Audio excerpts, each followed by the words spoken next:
जय श्री कृष्णा। आप सभी को मार्गशीर्ष मास के 20वें दिन की ढेरों शुभकामनाएं।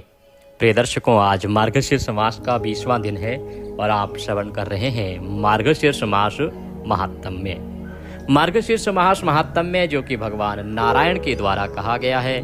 जब ब्रह्मदेव भगवान नारायण से प्रार्थना करते हैं कि हे प्रभु, मैं मार्गशीर्ष का महात्म्य सुनना चाहता हूँ, क्योंकि आपने द्वापर में कहा है कि आपका स्वरूप है मार्गशीर्ष महात्म्य, या मार्गशीर्ष मास जो है वो आप स्वयं ही हैं।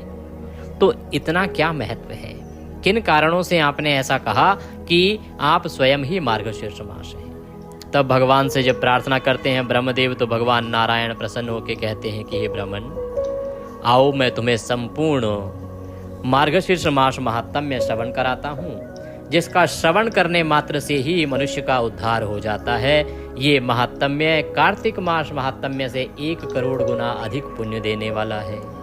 इस मास में किया जाने वाला स्नान कार्तिक मास में किए जाने वाले स्नान से करोड़ गुना फल देने वाला है। भगवान बताते हैं कि कैसे ये माह महत्वपूर्ण है, कैसे ये मनुष्य का उद्धार करता है, कैसे यह शुभ फल प्रदान करता है। भगवान ने भिन्न भिन्न वृतांत बताए कि क्या क्या करना चाहिए, इस समय में क्या क्या नहीं करना चाहिए। तुलसी काष्ठ से लेके, आंवले से लेके, और जो पुष्प हैं उनके विषय में बताया, कौन से पुष्प अर्पित करने चाहिए, कब अर्पित करने चाहिए, स्नान कैसे कराना चाहिए, पूजन कैसे करना चाहिए। अनेकों जो भक्त रहे हैं भगवान के, चाहे वो शिव कुमार रहे हों, शिव शर्मा ब्राह्मण, चाहे वो सोम शर्मा ब्राह्मण हो, सुमना रही हो, उन सब का वृतांत भी भगवान ने श्रवण कराया कि किस प्रकार से उनका उद्धार हुआ मार्गशीर्ष मास में शुभ कर्म करने से। अभी पिछले अध्याय में वृतांत आरंभ हुआ है पत्नी तीर्थ का। पहले नैमित्तिक दान के विषय में आया, अभ्युदयिक दान के विषय में आया, क्या होते हैं, कैसे करने चाहिए, क्यों करने चाहिए, भगवान विष्णु ने स्वयं कहा। और उसके बाद पत्नी तीर्थ का वर्णन आया। पत्नी तीर्थ में किस प्रकार से वह परम भक्ति वाला ब्राह्मण अपनी ब्राह्मणी को छोड़कर भगवान की भक्ति के लिए चला जाता है। ब्राह्मणी वहाँ व्याकुल है, परेशान है, चिंतित है, सबसे पूछती है कि मेरे पति परमेश्वर कहाँ चले गए मुझे छोड़ के। सब समझाते हैं कि वो तो भगवान के भक्त हैं, सद्पुरुष हैं, शीघ्र ही लौट आएंगे, भगवान की भक्ति करने गए हैं, तीर्थ यात्रा पर गए हैं। परंतु वह पति परायणा महिला सब कुछ छोड़ देती है, नियम लेती है, जब तक पति नहीं आएंगे मैं भी पृथ्वी शयन करूंगी, चटाई बिछा के सोऊंगी, घी तेल आदि का सेवन नहीं करूंगी। बहुत सारे रोगों से घिर गई है, काया उसकी शिथिल पड़ गई है, काली पड़ गई है। सदा भगवान विष्णु के भक्त अपने पति परमेश्वर का ध्यान करती रहती हैं। वह पति परायणा महिला सबके समझाने पर भी कुछ ग्रहण नहीं करती, अन्न आदि का त्याग कर दिया है, उपवास करके रहती है। इसके कारण उसका शरीर बड़ा ही शिथिल होता जा रहा है। आज हम उससे आगे का वृतांत सुनेंगे, कैसे यह पति परायणा स्त्री के कर्तव्य जो है महत्वपूर्ण है और पति के क्या कर्तव्य होते हैं, इन सब का वर्णन सुनते हुए आज हम आगे का वृतांत आरंभ करते हैं। आपसे निवेदन है कि यह श्री मार्गशीर्ष मास महात्म्य का पुनीत वीडियो है, तो कृपया वीडियो को एक बार लाइक अवश्य कर दीजिएगा। परमेश्वर वासुदेव की कृपा प्राप्त करने के लिए कमेंट बॉक्स में अवश्य लिखिएगा जय श्री हरि या ओम नमो भगवते वासुदेवाय। आप देख रहे हैं देवभूमि ज्योतिष संस्थान का प्रतिष्ठित YouTube चैनल देवभूमि धार्मिक। हम यहाँ पर सभी व्रत और त्योहारों की सही शास्त्रीय जानकारी प्रदान करते हैं। ज्योतिष शास्त्र और पंचांग के आधार पर बताते हैं कौन सी तिथि कब है, व्रत आदि कब करना है, क्या विधि है, क्या नियम है और क्या गलती नहीं करनी है। यदि आप सभी व्रत और त्योहारों की सही शास्त्रीय जानकारी पाते रहना चाहते हैं तो कृपया चैनल को सब्सक्राइब कीजिए और बेल आइकन को प्रेस कीजिए। प्रिय दर्शकों, जितना हो सके इस वीडियो को शेयर कीजिए, क्योंकि ये मार्गशीर्ष मास महात्म्य है। इसको जब आप लोगों को सुनाएंगे, आपके द्वारा यह वीडियो लोगों तक पहुंचेगा, जब वो श्रवण करेंगे तो उससे अनंत पुण्य की प्राप्ति आपको होगी, क्योंकि भगवत भक्ति को आप प्रचारित प्रसारित कर रहे हैं और ये गुप्त से भी अति गुप्त है। इसलिए नारायण ने स्वयं कहा है कि जो इसको प्रचारित प्रसारित करता है वह मुझे अति प्रिय होता है। आइए परम पूज्य गुरुदेव के चरणों की वंदना करते हुए आज का अध्याय आरंभ करते हैं। गुरुर्ब्रह्मा गुरुर्विष्णु गुरुर्देव महेश्वरः गुरुर्साक्षात् परब्रह्म तस्मै श्री गुरुवे नमः। बोले गुरुदेव महाराज की जय। या देवी सर्वभूतेषु मां सरस्वती रूपेण संस्थिता नमस्तस्यै नमस्तस्यै नमस्तस्यै नमो नमः। बोले सरस्वती महारानी की जय। बोले प्रथम पूज्य गणेश जी महाराज की जय। बोले मार्गशीर्ष महात्म्य की जय। आप सभी दर्शकों को, आप सभी श्रोतागण को मेरा नमस्कार। आइए आज का अध्याय आरंभ करते हैं।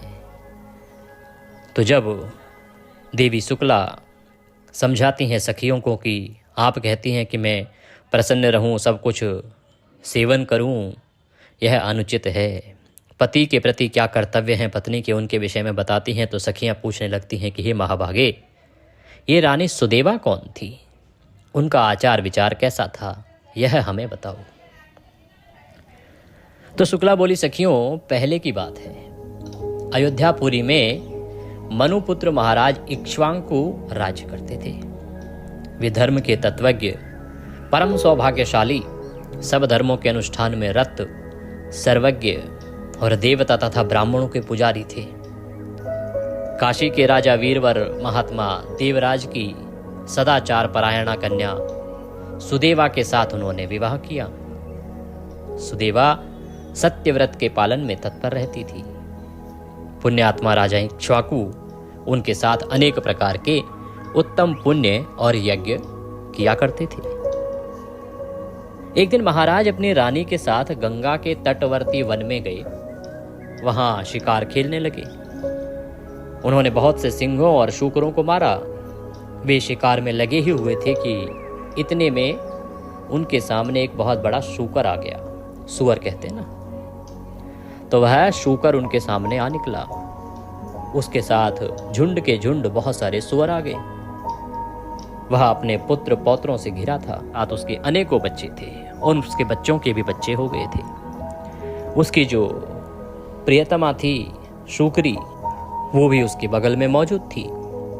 उस समय सुअर ने राजा को देखा और देखकर अपने पुत्रों पौत्रों तथा पत्नी से कहा, प्रिय, कौशल देश के वीर सम्राट महातेजस्वी इक्ष्वाकु यहाँ शिकार खेलने के लिए पधारे हैं। इनके साथ बहुत से कुत्ते और व्याध हैं। इसमें संदेह नहीं कि ये मुझ पर भी प्रहार करेंगे। महाराज इक्ष्वाकु बड़े पुण्यात्मा हैं। ये राजाओं के भी राजा और समस्त विश्व के अधिपति हैं। मैं इन महात्मा के साथ रणभूमि में पुरुषार्थ और पराक्रम दिखाता हुआ युद्ध करूंगा। यदि मैंने अपने तेज से इन्हें जीत लिया तो पृथ्वी पर अनुपम कीर्ति भोगूंगा, और यदि वीरवर महाराज के हाथ से मैं युद्ध में मारा गया तो भगवान विष्णु के लोक में जाऊंगा। न जाने पूर्व जन्म में मैंने कौन सा पाप किया था जिससे सुअर की योनि में मुझे आना पड़ा। आज मैं महाराज के अत्यंत भयंकर पैने और तेज धार वाले सैकड़ों बाणों की जलधारा से अपने पूर्व संचित घोर पातक को धो डालूंगा। तुम मेरा मोह छोड़ दो और इन पुत्रों पौत्रों तथा श्रेष्ठ कन्याओं को और बाल वृद्ध सहित समूचे कुटुंब को साथ लेकर पर्वत की कंदरा में चले जाओ। इस समय मेरा स्नेह त्याग कर इन बालकों की रक्षा करो। इस प्रकार से जो वह सुअर है वह अपनी प्रियतमा को कहता है कि ये जो महाराज है साधारण नहीं है, ये तो प्रभु के परम भक्त हैं। अगर मैं इनके हाथों मारा गया तो भी मेरा कल्याण है, क्योंकि भगवान का लोक मिलेगा। इनके हाथों से मर के मुझे भगवान का तीर्थ मिलेगा। और यदि मैंने इन्हें पराजित कर दिया तो भी मेरी कीर्ति होगी। इसीलिए आज मेरे सामने अपने जीवन को संवारने का सबसे उत्तम और सबसे बड़ा अवसर आया है। तो सब मोह त्यागो और बाकी परिवार के जो बाल वृद्ध बच्चे हैं उनको लेके तुम कंदराओं में चली जाओ। शुक्री बोली, नाथ, मेरे बच्चे तुम्हारे ही बल से पर्वत पर गर्जना करते हुए विचरते हैं। तुम्हारे तेज से ही निर्भय होकर यहाँ कोमल मूल फलों का आहार करते हैं।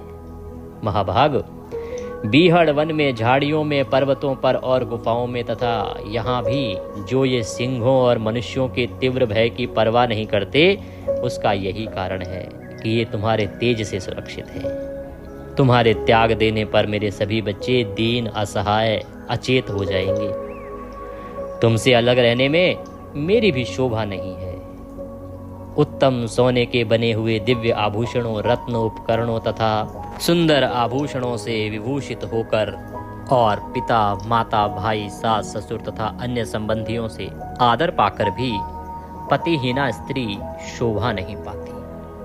वो कहती है कि देखो, ये जो बालक है ना, ये केवल आपके संरक्षण में ही प्रसन्न रहते हैं, आपके तेज से ही प्रसन्न रहते हैं, और आप हो तभी तक ये सुरक्षित हैं। और जो एक स्त्री होती है या कहें पत्नी होती है, वह भी पति के रहने तक ही शोभा पाती है। अन्यथा बाकी जितने रिश्तेदार रहें, पिता रहें, माता रहें, सास रहें, ससुर रहें, संबंधी रहें, उन सब से जितना मर्जी आदर मिलता रहे, परंतु जो स्त्री पतिहीन होती है उसको शोभा नहीं मिलती। जैसे आचार के बिना मनुष्य, ज्ञान के बिना सन्यासी और गुप्त मंत्रणा के बिना राज की शोभा नहीं होती।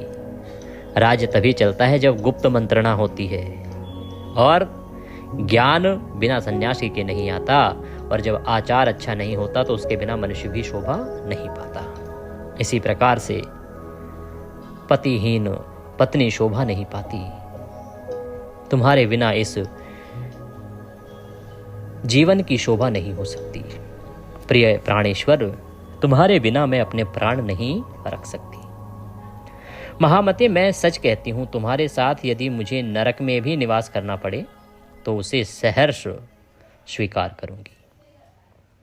हे यूथपते, हम दोनों ही अपने पुत्र पौत्रों सहित इस उत्तम युद्ध को लेकर किसी पर्वत की दुर्गम कंदराओं में घुस जाएं, यही अच्छा है।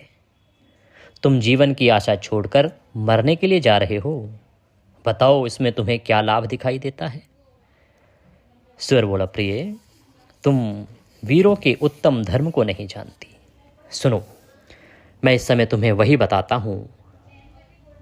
यदि योद्धा शत्रु के प्रार्थना करने या ललकारने पर भी काम, लोभ तथा भय अथवा मोह के कारण उसे युद्ध का अवसर नहीं देता, वह 1000 युगों तक कुंभिपाक नामक नरक में निवास करता है। वीर पुरुष युद्ध में शत्रु का सामना करके यदि उसे जीत लेता है तो यश और कीर्ति का उपभोग करता है, अथवा निर्भयता पूर्वक लड़ता हुआ यदि स्वयं ही मारा जाता है तो वीर लोक को प्राप्त हो दिव्य भोगों का उपभोग करता है। प्रिय, 20,000 वर्षों तक इस सुख का अनुभव करता है। मनुपुत्र राजा इक्ष्वाकु यहाँ पधारे हैं, जो स्वयं बड़े वीर हैं। ये मुझसे युद्ध चाहें तो मुझे अवश्य ही इन्हें युद्ध का अवसर देना चाहिए। हे शुभे, महाराज युद्ध के अतिथि होकर आए हैं, और अतिथि सनातन श्री विष्णु का स्वरूप होता है। अतः युद्ध से इनका सत्कार करना मेरा आवश्यक कर्तव्य है। जब वह सुवर इस प्रकार से अपनी पत्नी को समझा रहा है, सुकरी को समझा रहा है, तो कहती है कि प्राणनाथ, यदि आप महात्मा राजा को युद्ध का अवसर प्रदान करेंगे तो मैं भी आपके साथ यहाँ रहकर आपका पराक्रम देखूंगी। यह कहकर शुक्री ने तुरंत अपने प्यारे पुत्रों को बुलाया और कहा, बच्चों मेरी बात सुनो। युद्ध भूमि में सनातन विष्णु रूप अतिथि पधारे हैं, उनके सत्कार के लिए मेरे स्वामी जाएंगे। इनके साथ मुझे भी वहां जाना चाहिए। तुम्हारी रक्षा करने वाले प्राणनाथ जब तक यहाँ उपस्थित हैं, तभी तक तुम दूर के पर्वतों की किसी दुर्गम गुफा में चले जाओ। पुत्रों, मनुपुत्र इक्ष्वाकु बड़े बलवान और दुर्दमनीय राजा हैं। ये हम लोगों के लिए काल स्वरूप हैं और सबका संहार कर डालेंगे, अतः तुम दूर भाग जाओ। तो वह शुक्री कहती है कि भाई, मैं अब आपकी वीरता देखना चाहती हूँ, आपका पराक्रम देखना चाहती हूँ, और वह अपने पुत्रों को वहां से भेज देती है, उनको जाने के लिए कहती है। तो पुत्रों ने कहा, जो माता पिता को संकट में छोड़कर जाता है वह पापात्मा है। उसे महारौद्र एवं अत्यंत घोर नरक में गिरना पड़ता है। यह उसके लिए अनिवार्य गति है। जो निर्दयी अपनी माता के पवित्र दूध को पीकर परिपुष्ट होता है और माँ बाप को विपत्ति में छोड़कर चला जाता है, वह कीड़ों और दुर्गंध से परिपूर्ण नरक में पड़कर सदा पीप का भोजन करता है। इसलिए माँ, हम लोग पिता को और तुम्हें यहाँ छोड़कर नहीं जाएंगे।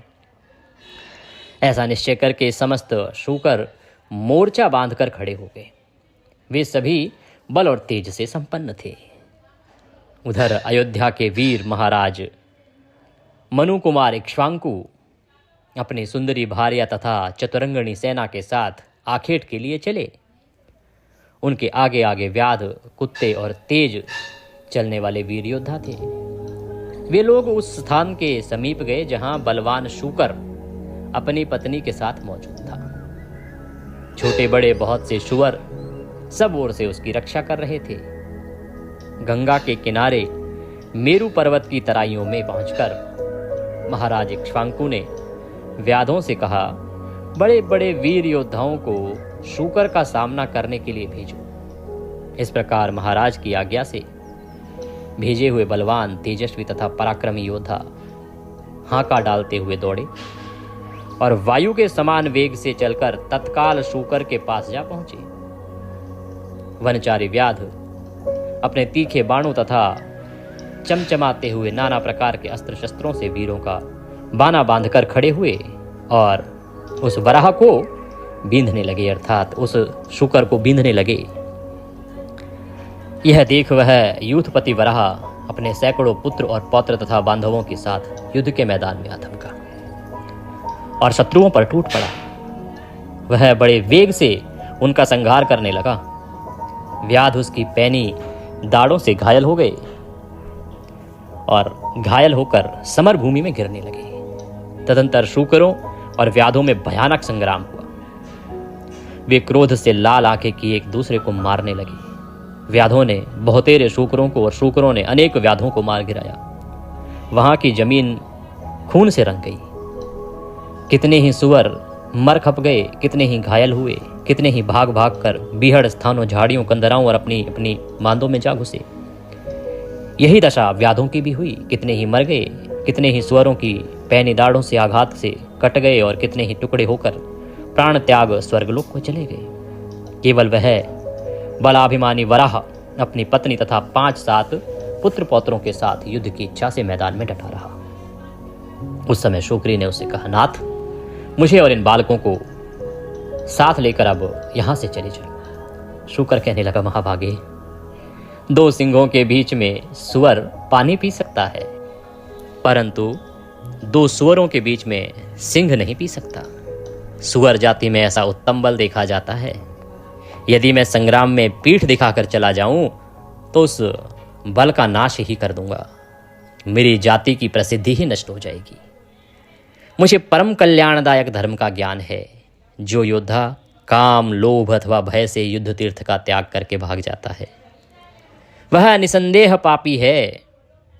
जो तीखे शस्त्रों का व्यूह देखकर प्रसन्न होता है और रण सिंधु में गोता लगाकर तीर्थ के पार पहुंच जाता है, वह अपने आगे की 100 पीढ़ियों का उद्धार कर देता है और अंत में विष्णु धाम को जाता है। जो अस्त्र शस्त्रों से सुसज्जित युद्ध को सामने आते देख प्रसन्नता पूर्वक उसकी ओर बढ़ता है, उसकी पुण्य फल का वर्णन सुनो। उसे पग पग पर गंगा स्नान का महान फल प्राप्त होता है। जो काम या लोभवश युद्ध से भागकर घर को चला जाता है, वह अपनी माता के दोष को प्रकाशित करता है और व्यभिचार से उत्पन्न कहलाता है। मैं इस वीर धर्म को जानता हूं, अतः युद्ध छोड़कर भाग कैसे सकता हूं। तुम बच्चों को लेकर यहां से चली जाओ और सुखपूर्वक जीवन व्यतीत करो। पति की बात सुनकर शूकरी बोली, प्रिय, मैं तुम्हारे स्नेह बंधन में बंधी हूं। तुमने प्रेम, आदर, हास परिहास और अति क्रीड़ा आदि के द्वारा मेरे मन को बांध लिया है, अतः मैं पुत्रों के साथ तुम्हारे सामने प्राण त्याग दूंगी।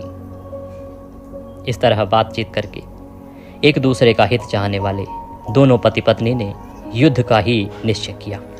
कौशल सम्राट इक्ष्वाकु ने देखा कि वर्षा के समय आकाश में मेघ जिस प्रकार बिजली की चमक के साथ गरजते हैं, उसी तरह अपनी पत्नी के साथ शूकर भी गर्जना करता है और अपने खुरों के अग्रभाग से मानो महाराज को युद्ध के लिए ललकार रहा है। अपनी दुर्दश सेना को उस दुर्दश वराह के द्वारा परास्त होते देख राजा इक्ष्वाकु को बड़ा क्रोध हुआ। उन्होंने धनुष और काल के समान भयंकर बाण लेकर अश्व के द्वारा बड़े वेग से शूकर पर आक्रमण किया। उन्हें आते देख सुअर भी बड़े वेग के साथ आगे बढ़ा। वह घोड़े के पैरों के नीचे आ गया। इतने में ही राजा ने उसे अपने तीखे बाणों का निशाना बनाया। सुअर घायल होकर बड़े वेग से उछला और घोड़े सहित राजा को लांग गया। उसने अपनी दाढ़ों से मारकर घोड़े के पैरों में घाव कर दिया। इससे उसे बड़ी पीड़ा हो रही थी। उससे चला नहीं जाता था। अंततोगत्वा वह पृथ्वी पर गिर पड़ा। तब राजा एक छोटे से रथ पर सवार हो गए। यूथपति सुअर अपने जाति के स्वभाव अनुसार रणभूमि में भयंकर गर्जना कर रहा था। इतने में ही कौशल सम्राट ने उसके ऊपर गदा से प्रहार किया। गदा का आघात पाकर उसने शरीर त्याग दिया और भगवान विष्णु के श्रेष्ठ धाम में प्रवेश किया। इस प्रकार महाराज इक्ष्वाकु के साथ युद्ध करके वह शूकर राज हवा के वेग से उछलकर गिरे हुए वृक्ष की भांति पृथ्वी पर गिर पड़ा। उस समय देवता उसके ऊपर फूलों की वर्षा कर रहे थे। तदंतर वे समस्त शूर, शुक्र और भयंकर व्याध हाथों में पाश लिए उस शूकर की ओर चले। शूकरी अपने 4 बच्चों को घेर कर खड़ी थी। उस महासमर में कुटुंब सहित अपने पति को मारा गया देख वह शोक से मोहित होकर पुत्रों से बोली, बच्चों, जब तक मैं यहाँ खड़ी हूँ तब तक शीघ्र गति से अन्यत्र भाग जाओ। यह सुनकर उनमें से ज्येष्ठ पुत्र ने कहा, मैं जीवन के लोभ से अपनी माता को संकट में छोड़कर चला जाऊं? यह कैसे हो सकता है? माँ, यदि मैं ऐसा करूं तो मेरे जीवन को धिक्कार है। मैं अपने पिता के वैर का बदला लूंगा। मेरे पिता इतने महान युद्ध करके अपनी वीर गति को प्राप्त हुए हैं। युद्ध में शत्रु को परास्त करूंगा। तुम मेरे 3 छोटे भाइयों को लेकर पर्वत की कंदराओं में चली जाओ। जो माता पिता को विपत्ति में छोड़कर भाग जाता है वह पापात्मा है। उसे कोटि कोटि कीड़ों से भरे हुए नरक में गिरना पड़ता है। बेटे की बात सुनकर शूकरी दुख से आतुर हो गई। बोली, मेरे बच्चे, मैं महापापनी तुझे छोड़कर कैसे जा सकती हूँ? मेरे ये 3 पुत्र भले ही चले जाएं, मैं नहीं जाऊंगी। ऐसे निश्चय करके उन दोनों माँ बेटे ने शेष 3 बच्चों को आगे कर लिया और व्याध के देखते देखते वे विकट मार्ग से जाने लगे। समस्त शूकर अपने तेज और बल से जोश में आकर बारंबार गरज रहे थे। इसी बीच में वे शूरवीर व्याध वेग से चलकर वहां आ पहुंचे। शूकरी और शूकर दोनों माँ बेटे व्याधों का मार्ग रोककर खड़े हो गए। व्याध तलवार, बाण, धनुष लिए अधिक समीप आ गए और तीखे तोमर, चक्र तथा मूसलों का प्रहार करने लगे। ज्येष्ठ पुत्र माता को पीछे करके व्याधों के साथ युद्ध करने लगा। कितनों को दाढ़ों से कुचलकर उसने मार डाला, कितनों को थुथनों की चोट से धराशायी कर दिया और कितनों को खुरों के अग्रभाग से मारकर मौत की घाट उतार दिया। बहुत से शूरवीर रणभूमि में ढेर कर गए।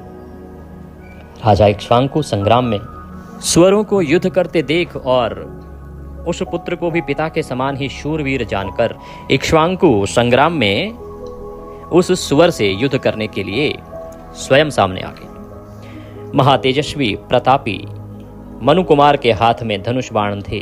उन्होंने अर्धचंद्राकार तीखे बाणों से शूकर पर प्रहार किया। उसकी छाती छिद गई। वह राजा के हाथ से घायल होकर पृथ्वी पर गिर पड़ा।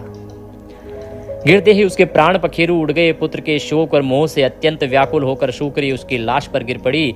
फिर संभलकर उसने अपने थूथन से ऐसा प्रहार किया जिससे अनेकों शूरवीर धरती पर सो गए। कितने ही व्याध धराशायी हुए, कितने ही भाग गए, कितने ही काल के गाल में चले गए। शूकरी अपनी दाढ़ों के प्रहार से राजा की विशाल सेना को खदेड़ने लगी। यह देख काशी नरेश देवराज की पुत्री महारानी सुदेवा ने अपने पति से कहा, प्राणनाथ, इस शूकरी ने आपकी बहुत बड़ी सेना का विध्वंस कर डाला, फिर भी आप इसकी उपेक्षा क्यों कर रहे हैं? मुझे इसका कारण बताइए। महाराज ने उत्तर दिया, प्रिय, यह स्त्री है।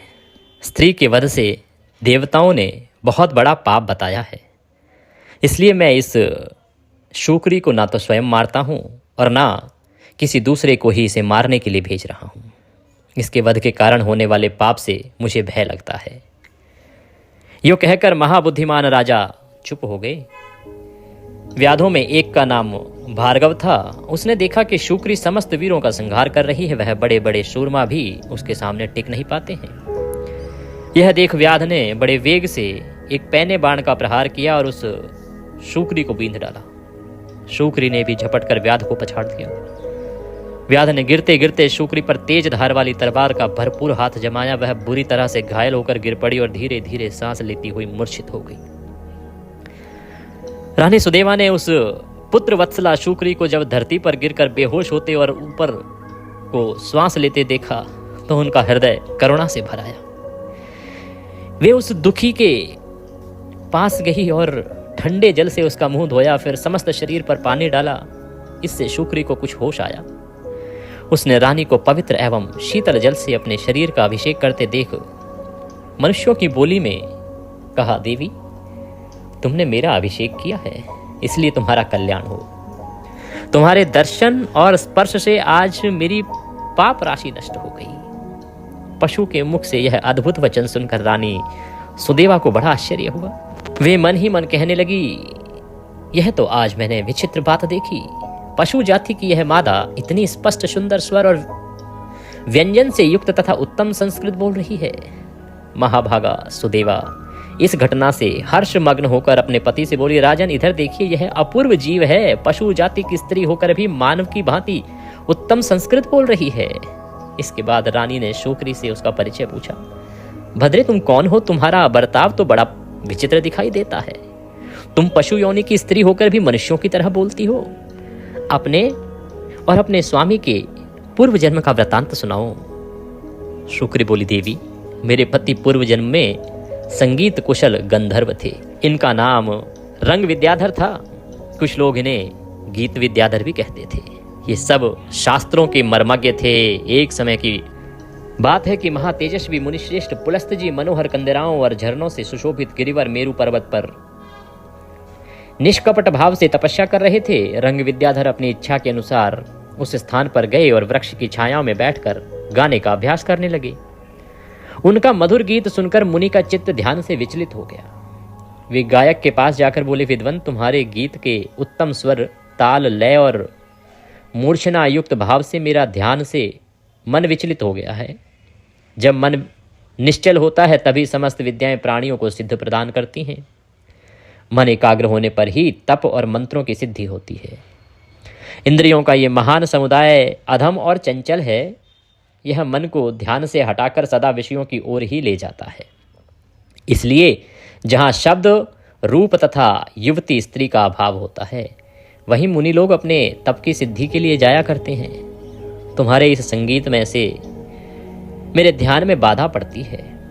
अतः मेरा अनुरोध है कि तुम इस स्थान को छोड़कर कहीं अन्यत्र चले जाओ, अन्यथा मुझे ही यह स्थान छोड़कर दूसरी जगह जाना पड़ेगा। गीत विद्याधर ने कहा, महामते, जिस महात्मा ने इंद्रियों के समुदाय तथा उसके बल को जीत लिया है उसको तपस्वी, योगी, धीर और साधक कहते हैं। आप जितेंद्रिय नहीं हैं, इसलिए तेज से हीन है। ब्रह्मन, यह वन सबके लिए साधारण है। इस पर सबका समान अधिकार है। इसमें कोई अनुचित नहीं है। जैसे इसके ऊपर देवताओं और संपूर्ण जीवों का स्वत्व है, उसी प्रकार मेरा और आपका भी है। ऐसी दशा में मैं इस उत्तम वन को छोड़कर क्यों चला जाऊं? आप जाएं चाहे रहें, मुझे इसकी परवाह नहीं। विप्रवर पुलस्त जी धर्मात्मा है, इसलिए वे क्षमा करके स्वयं ही उस स्थान को छोड़कर अन्यत्र चले गए और योग आसन से बैठकर तपस्या करने लगे। महाभाग मुनि श्रेष्ठ पुलस्त के चले जाने पर दीर्घ काल के पश्चात गंधर्व को पुनः उसका स्मरण हुआ। वे सोचने लगे, मुनि मेरे ही भय से भाग गए थे। चलूं देखूं कहाँ गए, क्या करते हैं और कहाँ रहते हैं। यह विचार करके गीत विद्याधर ने पहले महर्षि का स्थान पता लगाया और फिर वराह का रूप धारण करके वे उनके उत्तम आश्रम पर गए, जहां पुलस्त जी आसन पर विराजमान थे। उनके शरीर से तेज की ज्वाला उठ रही थी, परंतु मेरे पति पर इसका कुछ प्रभाव नहीं पड़ा। वे कुचेष्टा पूर्वक थूथन के अग्रभाग से उन नियमशील ब्राह्मण का तिरस्कार करने लगे। यहाँ तक कि उनके आगे जाकर उन्होंने मल मूत्र तक कर दिया, किंतु पशु जानकर मुनि ने उनको छोड़ दिया, दंड नहीं दिया। मुनि की क्षमा का मेरे पति पर उल्टा ही असर हुआ। उनकी उद्दंडता और बढ़ गई। एक दिन शूकर के ही रूप में फिर वे वहां गए और बारंबार अट्टहास करने लगे। कभी ठहाका मारकर हंसते, कभी रोते, कभी मधुर स्वर में गीत गाते थे। सुअर की चेष्टा छिपी देखकर मुनि समझ गए कि हो न हो यह वही नीच गंधर्व है और मुझे ध्यान से विचलित करने की चेष्टा कर रहा है। फिर तो उन्हें बड़ा क्रोध हुआ। वे शाप देते हुए बोले, ओ पापी, तू शूकर का रूप धारण करके मुझे इस प्रकार विचलित कर रहा है, इसलिए अब शूकर की ही योनि में जा। देवी, यही मेरे पति के शूकर योनि में पड़ने का वृतांत है। यह सब मैंने तुम्हें सुना दिया। अब अपना हाल बताती हूँ, सुनो। पूर्व जन्म में मुझ पापिनी ने भी एक घोर पातक किया था। बोले विष्णु भगवान की जय। इसी के साथ आज का यह अध्याय यहाँ समाप्त होता है। कल हम इससे आगे की कथा श्रवण करेंगे। यह प्रसंग जो है बड़ा ही उत्तम है और इसके माध्यम से जीव का कर्तव्य क्या होना चाहिए, एक पशु योनि में होने के बाद भी वह किस प्रकार से अगर कर्तव्य परायण है तो उसका उद्धार होता है, यह वृतांत आपने सुना। आगे का वृतांत हम कल सुनेंगे कि सुदेवा के दिए हुए पुण्य से उसका कैसे उद्धार होता है और उसके पूर्व जन्म का जो वृतांत है वो क्या था। पाठ के निमित्त यदि कोई दक्षिणा आदि आप भेजना चाहते हैं तो स्क्रीन पर नंबर आ रहा है 900 से, उस पर भेज सकते हैं, या जो साथ में QR कोड आ रहा है उसको स्कैन करके भी सीधा हमारे बैंक खाते में भेज सकते हैं। मैंने पिछले दिनों बताया था कि एक ब्राह्मण कन्या की शादी है, 29 को है, तो उसमें कुछ लोगों ने सहयोग दिया है। जैसी जैसी राशि हो, जैसी जिसकी क्षमता हो, आप देना चाहें तो सहयोग दे सकते हैं। इसी नंबर पर संपर्क कर सकते हैं। अगर कोई वस्तु आदि देना चाहते हैं तो भी दे सकते हैं। आप स्वयं दिल्ली आके दे सकते हैं या उनकी माता से बात करके भी वह वस्तु प्रदान कर सकते हैं या हमारे माध्यम से भेज सकते हैं। कुछ और पूछना चाहें, कहना चाहें, कमेंट बॉक्स में लिख के पूछ लीजिएगा। व्हाट्सएप के माध्यम से भी हमसे जुड़ सकते हैं, पूछ सकते हैं। और सुनना ना भूलिएगा आज का परम कल्याणकारी विष्णु पुराण अध्याय। भगवान सब पर कृपा करें। हरे कृष्ण।